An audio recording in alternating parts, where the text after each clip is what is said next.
Well, hi there, racing fans, and welcome to the podcast for Turffontein, the 28th of September.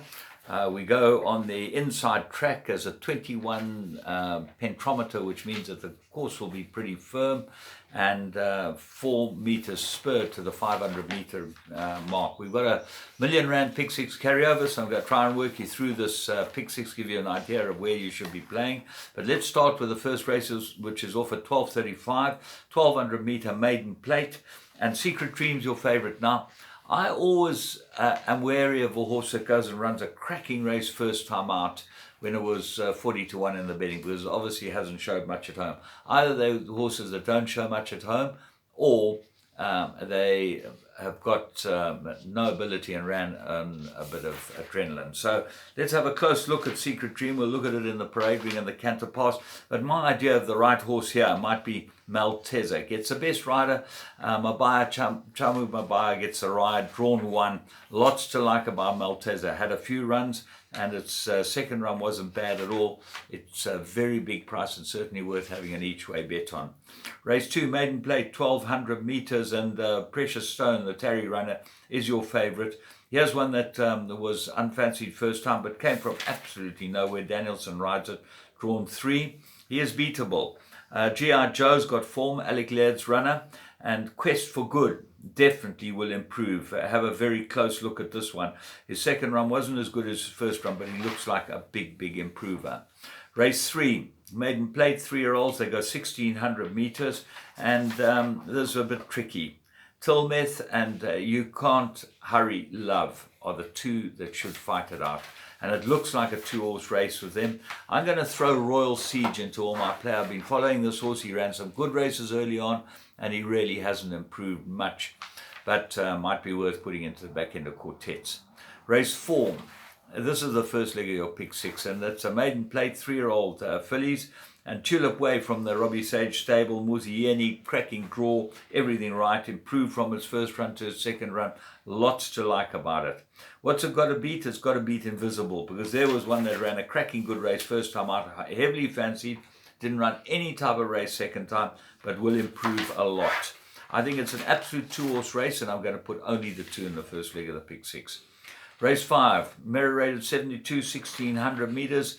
Number 2, Captain Flint, second run after a rest, and he did win well, but he's drawn wide at 12. I think he's got a problem. Atomic Blonde's your favorite from the Paul Peters stable. They're in cracking good form. Warren rides it. I think it will run really well.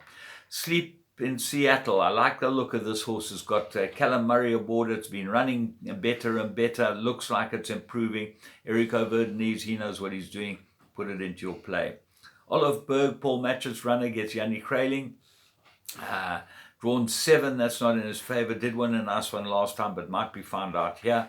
And Responsible, have a look at this one to improve, but the bad draw does not make much sense as far as he's concerned. Race 6, maiden plate, fillies and mares. They go 2000 meters, and your favorite here is Stunning, and I think this is a banker.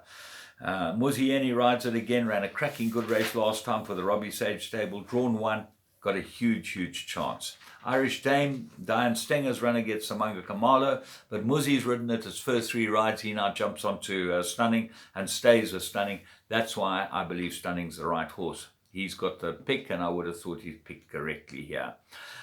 Miss Cup Malwa has got to have some sort of chance, and $1 Massage ran better during the week, but might come too quickly for it. Race 7, graduation plate 1459. I think this is a tough race. The favourite here is Ikigai from the Sean Terry yard, and he's got the second favourite, Rock the Globe, as well. So he seems to hold the key. But this race is not cut and dried. Masul looked very good and then got beaten a number of times. I would put her into your play. She gets a bottom weight and drawn 2. That gives her a big chance. Promise of a Master's got very good form. Pierre Stradham rides it. He's looking to come to form. Green Haze, I'm looking for a big run from Green Haze, and I'm going to put that into my play as well. So all those go into my pick 6. Race 8, Mirror rated 76, 1200 meters.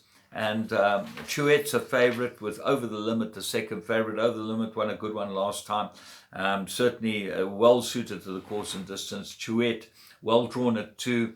with Dennis Schwartz on it, and should run very, very well.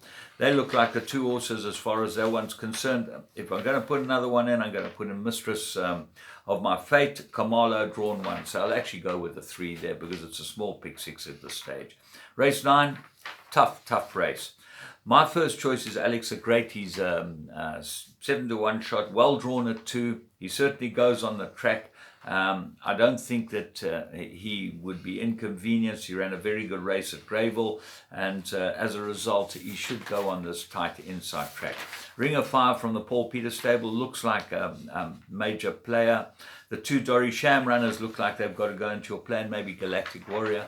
You could end up going the field as far as this race is concerned. I'm going to go for a race 2, number 8, Precious Stone, to get me the money to start off the day. And race 3, I'm going to go with You Can't Hurry Love, Pierce Stratham for Fabian Habib. I think this will run extremely well. But then it's a nice pick 6 from me, James Goodman. And all of you out there, enjoy your racing at Turffontein, and I hope it's successful for you.